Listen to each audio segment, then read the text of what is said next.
Inisyal na assessment ng mga rally ngayong Labor Day na isagawa ng mapayapa ayon sa PNP.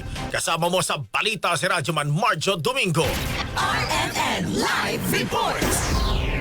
Kasalukuyang mapayapa at maayos, ito ang binigay ng inisyal na assessment ng Philippine National Police sa paggunita ng Labor Day ngayong araw. Ang nasabing assessment ng PNP ay as of 9 a.m. kung saan wala pang naitala mga untoward incidents sa mga minomonitor na lugar.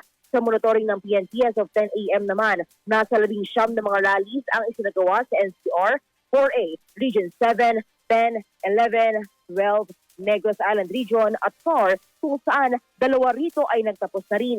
Ang PNP spokesperson, Police Brigadier General Dado Suanyo, daluhan ang nasabing mga rallies na nasa 4,000 mga katao.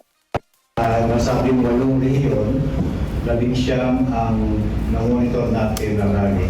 Ako saan ito ay dinaluhan ng kabuuan na 4,000 plus. At sa nasabing mga 11 na namonitor natin na rally, 12 ito ang patuloy na sinasagawa. At dalawa naman terminated na o humito na po sa kanilang activity.